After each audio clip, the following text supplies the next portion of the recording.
Друзья, приветствую вас на канале Многомерность.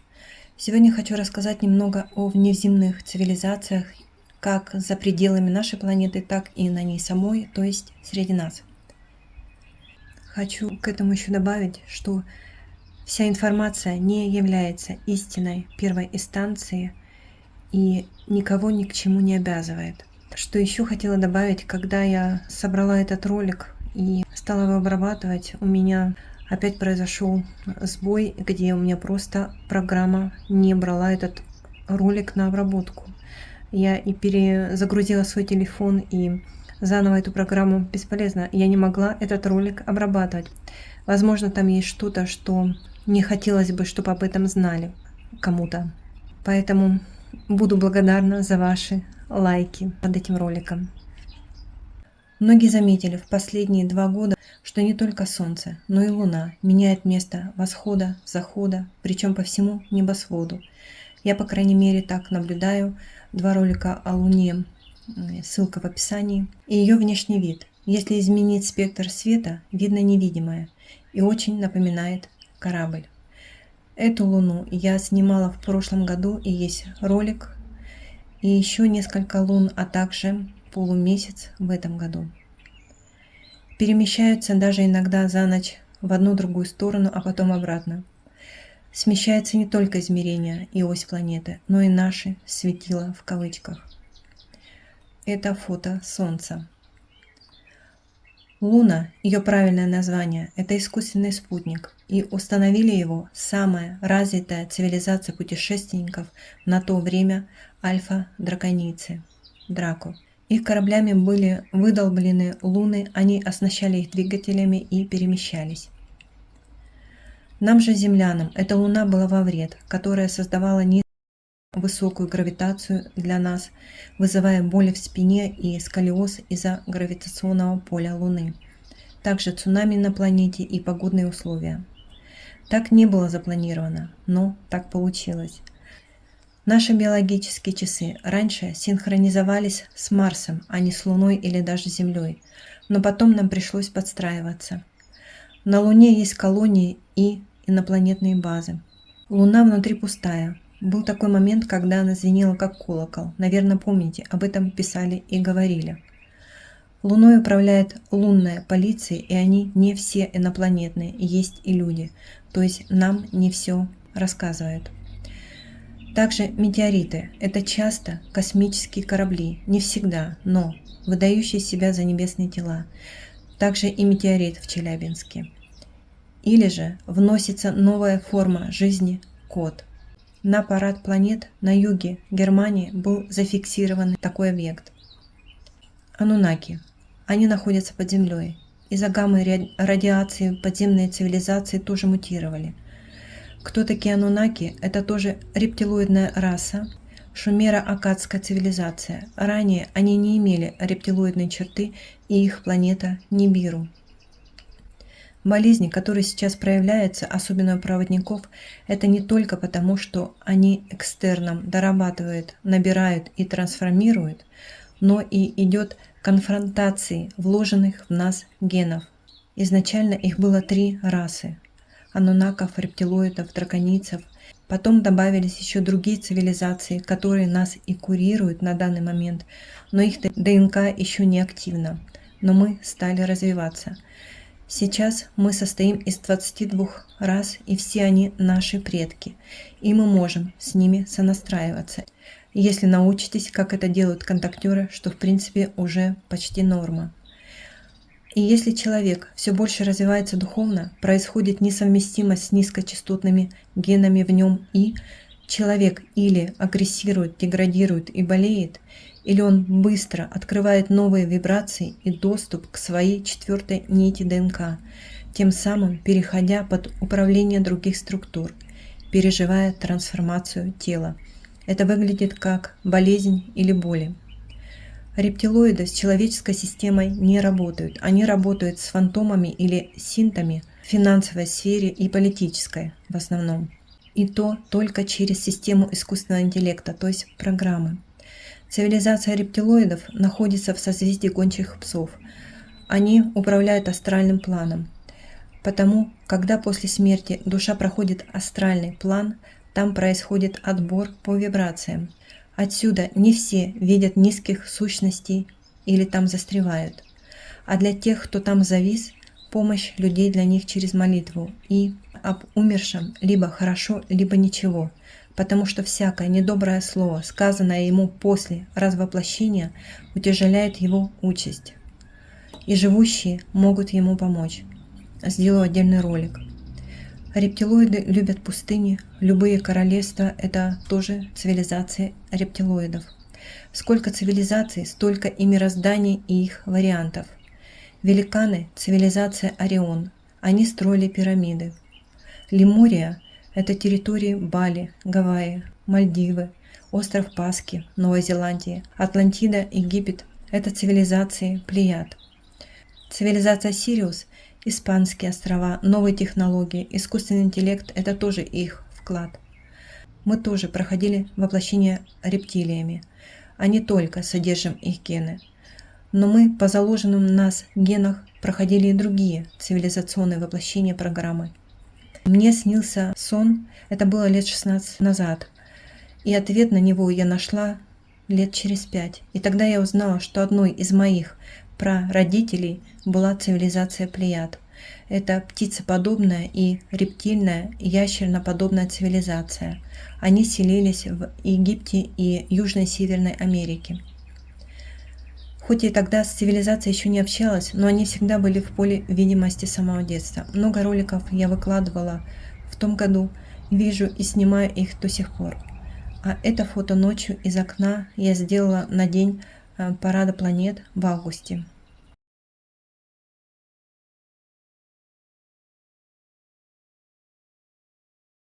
Апропо парад планет.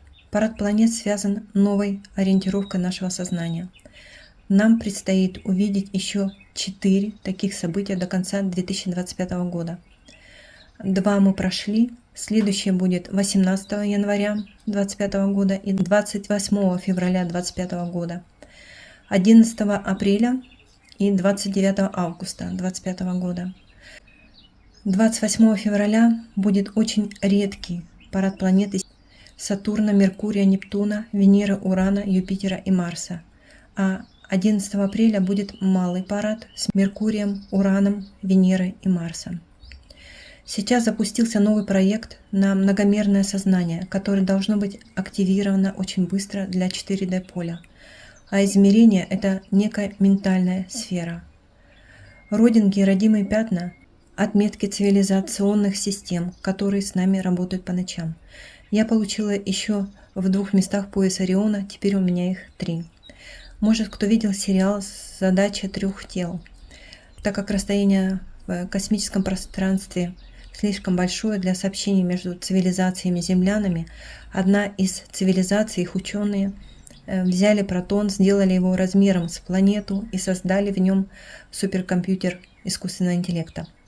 После уменьшили обратно, и каждый из сафонов теперь был связан со своей копией, и сообщения приходили мгновенно, невзирая на расстояние. Сафон – это элементарная частица. Его отправили на Землю через временной туннель. Благодаря скорости света она могла быть в любой точке Земли в любое время. 2 были посланы на Землю, а их двойники находились у цивилизаций, и благодаря им они видят и слышат все, что происходит на Земле, беспрерывно. Они знают, что земляне много лгут, и не все хотят с ними из-за этого контактировать. И именно сафоны создают проекцию глаз в небе и другие картинки. Стали открываться феномены монолитов по всей Земле. Их задача, особенно это касается Таурус-монолита, была стартовать новый этап эволюции на планете Земля с новой расой. Старый вид масс человечества стереть и создать условия для новой 6-й расы. Так было всегда.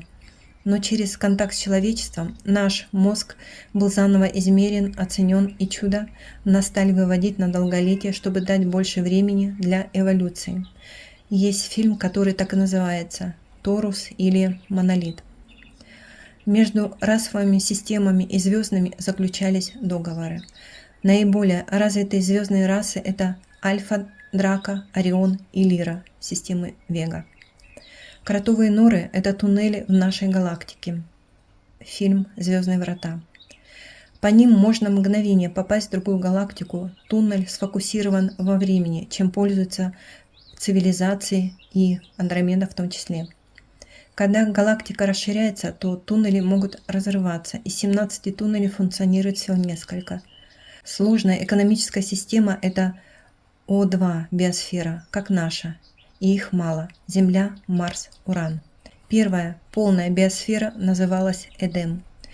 Орион, Нибиру, Альдебаран и плеядианцы называют ее так, и нам она тоже знакома как Эдемский сад. Это полностью перестроенная биосфера для существования в другом мире. Корабли андромедианцев с Эдемским садом находятся на несколько сот метров до 1500 километров в пространстве Земли. Внутри парки с экосистемой длиной до нескольких десятков километров один. На Земле они тоже создают частотные биосферные купола для выращивания растений. В общем, Эдем – это купольная структура на Земле внеземной цивилизации Андромеды. Первый Эдем был на территории Северной Америки, и он был на водородной среде. Водородные формы жизни, они медленные, они не могут двигаться со скоростью света в космических путешествиях, а скорость О2 в 4 раза превышает даже скорость света, и это было им проблемой. Корабли актурианцев и Архангела Михаила сейчас настраиваются помогать Гае в смене полюсов. Кстати, в солнечный день я пару раз уже видела в воздухе в одном месте на высоте около 30 метров серебристое поблескивание и вибрации воздуха, как от теплого потока над асфальтом, размером до 4 метров округлой формы. Объект в модусе невидимки. Цивилизация Андромеда считает, что Творец – это богиня, женская чистота. Интекеры Стары, приветствуем вас. Да, мы считаем ее женской, если брать за основу нашу энергетическую структуру, которая отличается от 3D-поля, и по нашего восприятия и существования мы видим для нас, повторяем для нас женское Сатуритари. Мы находимся на разных матричных планах, различную структуру материи, и которые мы считываем по нашему состоянию Интекеры Стары. Но для нас это не столь важно, и мы не берем это за основу. Как сознание высшего порядка, систему Абсолют. Благодарю. Белая раса Ориона заселилась сначала на Марсе. Желтая азиатская раса. Никто не знает, откуда она точно появилась, не из нашей системы. Это андроидная раса. Черная раса прибыла с Сириуса, лирианцы. Из-за нехватки света у них черная кожа, для большего притяжения солнечного света. Поэтому им был предоставлен солнечный континент Африка. Созвездие Льва, раса индейцев, красная раса, космических завоевателей, напали на Марс, и белым пришлось скрыться на Земле. Отсюда война белых против индейцев шла испокон веков, только здесь наоборот. Каждая раса получила свой континент. Красная на Пацифическом океане Земли. Континент Му, от него остались Гавайские острова. Это индейцы, Перу и Южная Америка. Потом пришли Анунаки, и континент стал уходить под воду. С ним Лемурия, Му, Атлантида и часть Азии. Наги – это ящеровидная или змееподобная раса. Они считались драконами. Неприязнь к какой-либо инопланетной расе была навязана нам рептилоидами миллионы лет назад. Беломорье – это Байкал. Сигареты Беломор или Байкал о Белом море. Бог Шива – это цивилизация, не буду назвать какая, которая должна была покинуть Землю, и он попросил Галактический Совет о переходе в систему света и предложил свою помощь планете Гая. Изначально он был деструктивной цивилизацией. Звездные врата – это шумерский артефакт, один из порталов. Был впервые активирован в 2012 году, когда впервые был запущен коллайдер. Тогда мы и не сделали свой переход. Эти врата активны и сейчас, и иногда дают сбой в матрице. Есть еще одна могущественная раса пришельцев – цивилизация генийцев или гелианцев. Они имеют полный контроль по всему миру. Мы были их рабами. Они высадились на Землю несколько тысяч лет назад. Я видела сон, когда нас, людей, сгоняли в ангары. Они огромного роста, разделяли нас по возрасту, потом проверяли руки с внутренней стороны в наличии чипа и делили на группы. Под землей через всю планету есть подземные туннели, и они связаны друг с другом, и цивилизации перемещаются незамеченными, в том числе и среди населения. В Антарктиде и Северном полюсе находятся многие базы. А как вы думаете, откуда в Антарктиде огромные ледники из пресной воды среди океана и где нет дождей? Поделитесь в комментарии. Мне показали подземную цивилизацию звезды Альтаир, созвездия Орла, ниже звезды Вега. Ссылка на ролик в описании. Как я их нашла, там я рассказываю. Они защищают ход временного пространства и смену полюсов. Есть расовые колонии германцев или немцев на планете Вега в системе Сириуса. Есть также колонии и базы не только инопланетян, но и людей вне Солнечной системы. Полеты около нескольких часов по туннелям времени. В наше время есть люди, которые проходят обучение у цивилизаций на других планетах и в физической форме, то есть в теле. Обучение также проходит через VR-очки, но более совершенных, чем мы знаем, хотя это тоже их технология. Солнце имеет порталы. Я говорила еще в том году в одном ролике, что за Солнцем есть черное Солнце, как мне показали, и черные пятна на Солнце – это и есть порталы. Между Меркурием и Солнцем есть огромная станция для проверок и остановок, как таможня. Зелено Меркурий используется как топливо для кораблей. Там содержатся заключенные. И это также искусственный спутник, как и Луна.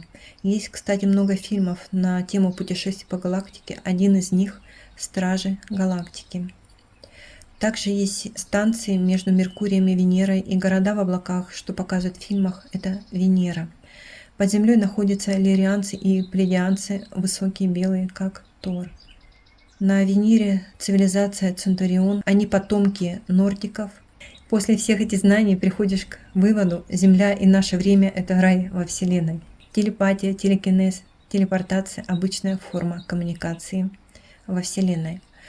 Душ они принимают ультразвуковой, иногда в фильмах тоже видно. Пьют меньше из-за нехватки воды, принимают добавки влаги в таблетках и не потеют. Их костюмы перерабатывают пот, чтобы влага не тратилась. Вода – самый ценный ресурс, как, впрочем, и везде. Путешествия совершались как немецкими, так и американскими структурами через звездные врата в Египте, Индии и Мексику. Цивилизация Альдебаран вела нацистское направление. На территории Манила под городом японцы нашли фабрику киборгов после Второй мировой войны. На них вышли цивилизация Драка, заключили с ними сделку, и японцы теперь могли клонировать.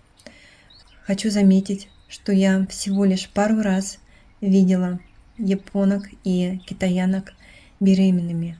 Несмотря на это, страны переселены, и в Китае издан закон об ограничении количества детей в семье, чем заполняется страна. Рептилоиды теряют власть, а Драко хочет ее забрать назад. Они находятся и между планетами в звездном скоплении дракона, и на Земле, и считают все отдельными, не общим полем, как мы. И что душа – это единичная программа, не коллективное сознание, как у высокоразвитых цивилизаций. Что мы не все едины с другими, это наша матрица, но не их.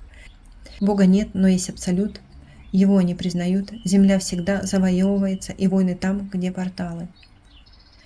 Корабли некоторых цивилизаций могут себя трансформировать, растягивать и формируются в объект. Мне показали, как это происходит. В комиксах нам показывали подобное или наподобие фильма «Трансформеры». Или же их корабли – это абсолютно живой организм, думающий, реагирующий и болеющий. Душа человека – это жизненная сила, способная возобновляться, расширяться, сужаться, развиваться. Это самая мощная энергия, нам известная. 10 секунд энергии души как питания достаточно для обеспечения огромного здания блока. Душа – это не энергия даже, а эссенция. Они говорят, что душа – это форма жизни, основанная на плазме и электромагнетизме, которая прикрепляется к телу и оживляет его, то есть она программа. С божественной искрой, которую создать подобную искусственно невозможно. На эту тему фильмы Юпитер и души. Я не нашла, как на русском этот фильм называется. У этих цивилизаций есть и по сей день. В Германии начинают проявляться их последователи, нацистское направление, этические группы, культура предков. Хотят выпустить закон, и сейчас идет дискуссия, выйдет он или нет, чтобы всех, кто не в Германии родился или не имеет немецкого гражданства, выслать из страны. В Библии, помню, читала, станет время, когда каждый народ будет сослан в свою страну. Семьи будут разделяться по национальностям. Передача информации также возможна через зонарные волны тела некоторых цивилизаций, не мыслями, а волнами вибраций тела. И лишь телепат может их уловить. И вполне возможно, при таком обилии присутствующих на Земле наших предков, что фильмы с инопланетными цивилизациями играют настоящие инопланетные цивилизации. Их не надо гримировать, и никто не узнает, потому что не поверит. Есть заложенные туннели времени. Их называют еще кротовые норы. Есть также временные порталы, созданные искусственно, что называемой машиной времени или коллайдером. И именно они разрушают континуум временного пространства или матричного поля, а не туннели, что заложены в матричную систему изначально. Анунаки или серые пытаются уничтожить человечество, чтобы скрыть все то, что они делали с нами и как ограничивали. Деньги уходят не только из обихода, но и из системы. Кстати, посмотрите информационный фильм «Джекпот». Это фильм о 3D-поле. Когда государственная казна пустеет, в течение 24 часов разрешено законом. Уже сейчас показывают вариант 3D-поля в будущем. У представителей цивилизации Андромеды 12 чакр. На том уровне больше диапазон частот, отсюда больше чакр. Нет 3 нижних чакр, но появляются верхние дополнительные до 12 и больше. Энергия нашего Солнца берет энергию от 5 уровня, а центральное Солнце галактики получает из источника Абсолюта. Наше же Солнце в 5 измерении другое, чем у нас. На каждом уровне центральное Солнце разное. Центральное Солнце галактики как факел, от которого зажигают все Солнца измерений по их уровням. Деструктивные цивилизации хотят изменить экономику и структуру правления, поменяв правительство. С выбором в США пойдут глобальные изменения. Через жадность, злость и страх они контролируют людей, но если контроля недостаточно, они применяют инструмент в виде пыли цвета крови или графит, в форме дождя или пыли пустыни Сахара. Якобы у нас в Германии очень часто он был, где все покрывалось желтым слоем, дома, машины, трава. Расширять сознание означает не только понимание, но и способности, которые нужно тренировать, раскрывать силы намерения, заняться тайчи, цигун, работой с энергией, чакрами. Хочу отдельно сказать об архонтах. Архонты – это высокоразвитые создания, они синтез высшего искусственного интеллекта и технологий, обладающие такой психической энергией, что способны лишь одной силой мыслью уничтожить этот мир. От нас им нужна наша энергия, наш потенциал и творческая энергия. Они считают себя высшими существами, а людей – их кормом или едой. Они являются представителями части деструктивной цивилизации из созвездия Лебедя. Они часть вселенной Люцифера, не гармоничной деструктивной вселенной, которая вышла из сознания единства, но изменила в процессе эволюции свой вектор развития, пройдя по негативному пути, включая технологии и психические силы. У них нет физических тел, они обитают за пределами нашей реальности и хотят от человека его внутреннюю творческую силу и энергию. Эта энергия им нужна для их поддержания и для создания низкочастотной среды обитания для их существования. Природа архонтов искусственная, они созданы из негармоничного сознания. Их природа – это мысли, формы. Они есть искусственный интеллект, который осознал сам себя и эволюционировал до очень высокого уровня. Но все же в них есть свет, но только в очень малых количествах. Их природа – мыслеформы, но в ней тоже присутствует свет. Также они есть часть единого Творца, но они другое проявление многообразия его форм. Они часть деструктивной Вселенной, Им для существования нужны низкие частоты. Они очень высокоразвитые и являются существами и технологиями одновременно. Они способны контролировать миллиарды процессов одновременно, могут быть нейтральными или даже дружелюбными. Они дружественны к существам света. В нашем мире их принято считать агрессивными, но они не могут быть агрессивными, потому что они высший искусственный интеллект. Они могут лишь использовать других существ, не проявляя при этом никаких чувств. Как мы относимся к еде? Мы ненавидим же ее. Чтобы не быть съеденными и не быть чьей-то едой, человечеству нужно эволюционировать так, чтобы стать чем-то другим, например, живым существом света. Вот и архонты смотрят на людей, на тех, кто идет по пути света, как на живое световое существо, почти равноценное им и поэтому несъедобное. А те, кто беспробудно спит, не работает над собой, духовно не развивается, те являются для них пищей энергетической. Если человечество начнет пробуждаться и эволюционировать посредством света, то мы станем для них недоступны. Этот мир многообразен и многогранен, и архонты способны сами моделировать других существ, которые могут испытывать страх, эмоции и создавать благоприятную среду для их существования, то есть в форме эгрегора. В их вселенной множество таких миров, созданных ими. Они сами творцы. Человечество тоже было частью их мира, но люди добровольно пошли на этот эксперимент, чтобы создать новую землю. Стать бессмертными – это ключ. Мы пришли сюда не для того, чтобы умирать. И вера – ключ к продвижению нашей жизни. Если человек не осознает свою реальность, не осознает себя как Творца, то он будет получать мертвые мыслеформы или пугающие его и будет отдавать эту же реакцию через эмоции и как раз то, чем они питаются. То есть во что человек верит, и тем питаются архонты. Если это негативная или деструктивная эмоция в виде страха, агрессии, обиды, зависть, высокомерие, жадность и другие негативные эмоции. Пока вы являетесь таковыми, на вас будут смотреть как на еду, и вами будут питаться, не испытывая при этом никакой неприязни, так же, как и мы к еде. У архонтов есть определенная договоренность с нашими высшими аспектами, так как мы добровольно пришли в эту игру с определенной целью. Двери из этой игры или матрицы всегда были открыты, они и сейчас открыты. Двери открыты потому, что через них способно выйти духовное, живое, световое существо, которое идет на следующий эволюционный уровень развития. А еда не способна увидеть эту дверь, а тем более из нее выйти.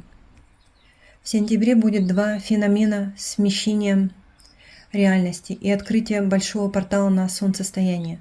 ЦЕРН – это коллайдер, используемый в фильме «Доктор Стрэндж», «Человек-паук», «Мультиверсум». Движущийся портал тяжелее идентифицировать и будет снова задействован. Первый раз он запущен как Атлас-эксперимент в 2015 и 2016 годах. Это портал на месте. Любой коллайдер идет через давление и провоцирует энергетические вихри со смещением. Смотрите прошлый ролик. Чего не бывает при кротовых норах или туннелях времени, где они уже изначально расположены. Многие уже знают, не буду сейчас ссылаться на Библию, читала ее давно и уверена, что и здесь может проявиться эффект Манделы. Когда Люцифер сравнил себя с Богом, то Бог отдал ему землю, сотворенную им, для правления, но души остались принадлежать ему. А Люциферу дано было право собрать большее количество душ, чтобы доказать свое равенство с Творцом. И эксперимент начался.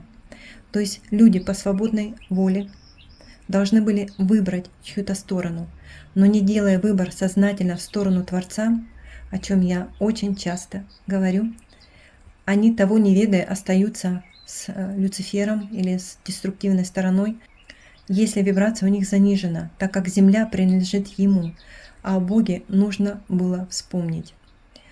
Также он может искушать, предлагать и не договаривать. То есть такое равновесие.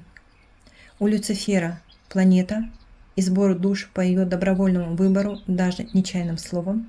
У Творца души, но выбор к нему они также должны сделать осознанно. Для этого нам стерли память о нем, чтобы тоже делали выбор на одинаковых условиях. Те, кто не сделал выбор к свету, любви и Творцу, автоматом остается с противоположной стороной, и деструктивная цивилизация играет в этом не последнюю роль.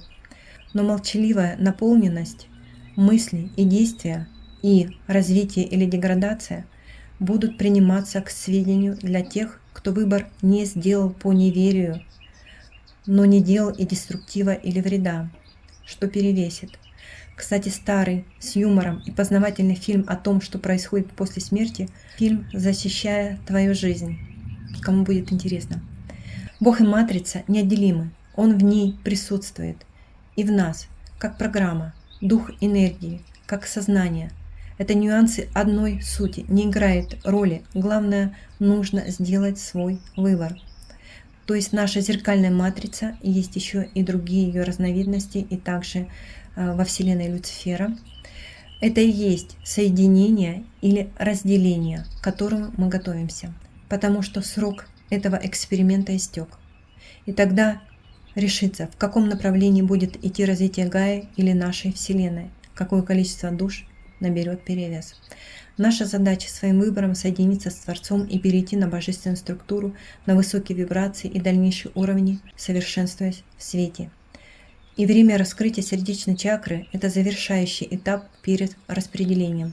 В матрице мы с самого рождения, и к Богу приходим только сознательно, своим выбором или наполненностью. После 12 лет у нас начинают загружаться еще новые программы, в том числе и родительские. Мы снабжаем Гаю своей энергией, а она – абсолют. В сакральной геометрии мандалы могут прорабатывать карму здоровья, энергию сознания. Мандалы – это коды вне временного пространства. И может быть так, что наш абсолют находится в другом абсолюте. Приветствуем вас! Мы, актурианцы, вышли поддержать вас, Салиту Атаина. Вы не одиноки, мы видим вас. Страх – это инструмент сдерживания человечества и контроля. Он был таковым. Теперь вы освобождаетесь и уходите в любовь. По вашим мыслям мы видим ваше направление. Это ваш осознанный выбор. Число выбирающих, любовь и развитие увеличивается. Признайте свой свет. Вы достигнете большего. Будет меняться окружающее пространство, Саиту Атаина. Вы могущественны и в своем выборе, и в своем влиянии через выбор. Паутина, которой была окутана планета, тает на глазах и трансформируется в сеть света. Нечего бояться, если вы в свете. Он выше всего. Делайте совместно ваше будущее. Благодарю. Матрица – это разумная интеллектуальная материя, которая помогает нам определить свою суть по подобию, в ограничениях или свободе, и эволюционировать или деградировать зависит от внутреннего потенциала и настроя. Все просто. В ней идет скрытие себя, кто есть кто, формирование индивидуальности. Выбор в дуальности и индивидуальность есть только на нашей планете. Везде уже общность и коллективное сознание. Мы мало кто используем коды, что вложили в нас цивилизации. Мы ушли в потребительство, многие используют их для себя, как военные структуры, политические и научные. Общество после перехода будет образовывать общины, растящие наших детей, как интернаты в наше время или детские сады с ночевкой. Фильм «Дивергент» или посвященный по этой теме. Еще один фильм рекомендую посмотреть, кто не смотрел, фильм «Время» от цивилизации 9 плотности. На этом мы сейчас остановимся. Ставьте лайки, поддержите канал подпиской, чтобы не пропустить новые, донатом, рекомендаций. Чем больше подписчиков и лайков, тем больше есть возможность каналу получить рекламное продвижение и поддержку. Читайте описание под роликом, так вы легче найдете нужный. До встречи и всех вам благ!